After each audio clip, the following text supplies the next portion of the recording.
What's up, YouTube? Capital G here, testing out a new segment I'm going to call Trash or Treasure. And it's going to be a segment where I discuss a card that has recently shot up in price, has seen a little bit of a price spike, usually after a weekend's worth of regionals or after like a YCS. And for starters, we kind of discuss at length whether the card is actually good, whether it's worth putting in your main, extra, or side. Should you even be using the card? Is it actually viable and good at the current time? And then secondly, I'm going to either advocate or kind of just debunk or somewhere in the middle the actual price increase of the card. Let you know, hey, this card is not worth this amount of money, or yeah, this card is totally worth it and it's probably going to go higher, etc., etc. It's kind of like Market Watch and a tech card video kind of rolled into one. So anyways, Magnet Reverse is the card we'll be talking about today. Came out in Rivals of the Pharaoh. For those of you who don't know, it's a super rare. It's a quick play spell card. It says target one of your machine or rock type monsters that is banished or in your graveyard that cannot be normal summon / set, special summon it. So it works especially good with monsters that are like extra deck based, you know, like synchros, fusions, and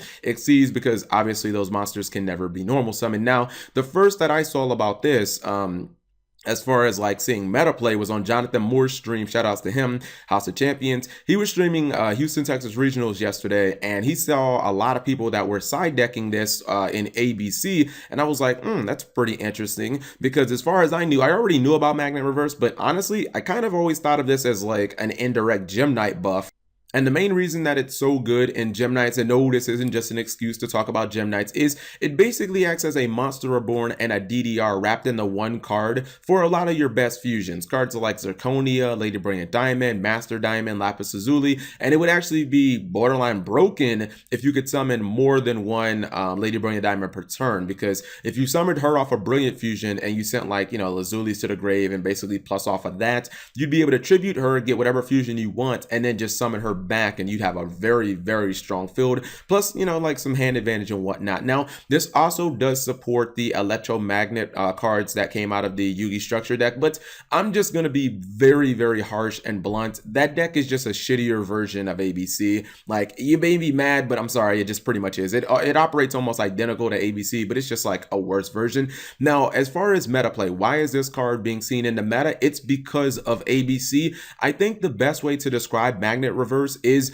it's basically a counter to a counter. When you think of ABC Buster Dragon, which I would consider ABC a boss monster or boss deck. I mean, they can win without ABC Buster Dragon. It's just extremely hard. Like, they need things like Vanities or Anti-Spell Fragrance very early in the duel. So ABC is a card that people, they want to take that card out because they know that is kind of the heart and soul of the archetype. The two most common ways that I think of people siding and getting rid of that card are going to be Kaijus and System Down.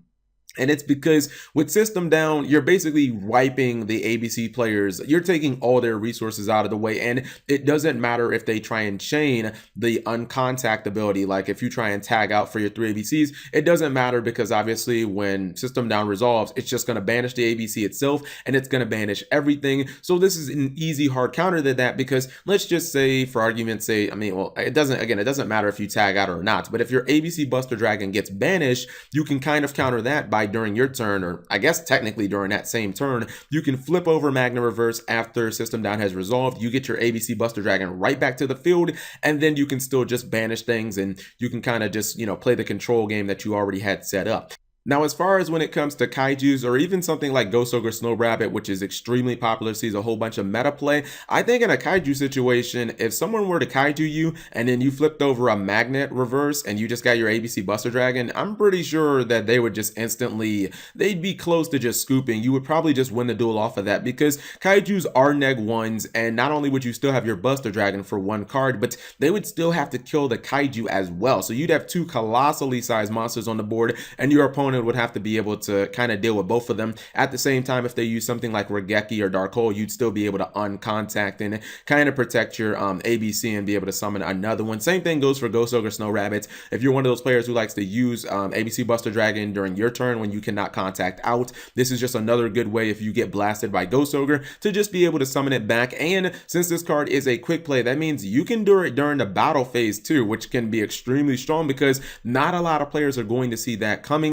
I also think a lot of people are probably going to underestimate how easy it is to just use Magna Reverse inherently in ABC. Like, let's say you don't get countered by the Kaiju or the System Down or the Ghost Ogre, or I don't know, like a Solemn Strike blowing up your ABC or something like that. A lot of times you'll probably use ABC Buster Dragon's effect to tribute itself and summon your ABCs. And during your next turn, when you summon your second copy of ABC, you can just flip over Magna Reverse, summon your first copy like it's a Call to Haunted. Next thing you know, you've got 3,000 monsters on the field with 2 banishing effects, and that's 6,000 damage, guys. A lot of times that's probably just going to be like an OTK. So I do think that this is a solid card in ABC coming out of the side deck or possibly even a main deck copy. This is not something that I would consider completely gimmicky because it kind of just can act inherently as a Call of the Haunted for ABC Buster Dragon, the fusion monster, which is pretty much a monster that you're going to want to summon early, often, and always. And I actually recommend Magna Reverse over Call to Haunted just because it's a lot faster of a card. You don't have to set it to be able to activate it because it's a quick play, and it summons from the Banish Zone, which Call to Haunted can never do. So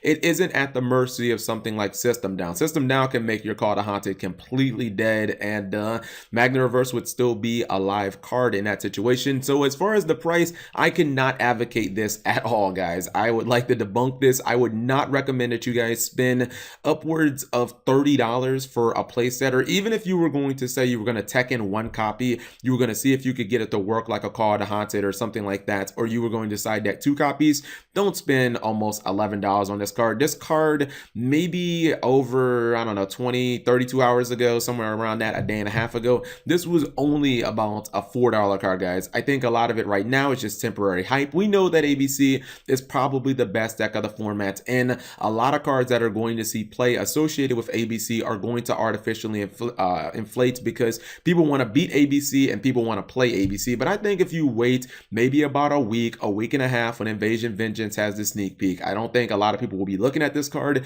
and I think the price will creep back down to something like $5. So I do not advocate this price. Even if you want to experiment with this card, just wait a week. Wait until everyone's attention is on Totally Awesome and all the cards from Invasion Vengeance, and you can get this card for about $4 or $5. So let me know what you guys thought of this new segment. If you enjoyed it, give it a thumbs up and subscribe if you have not already.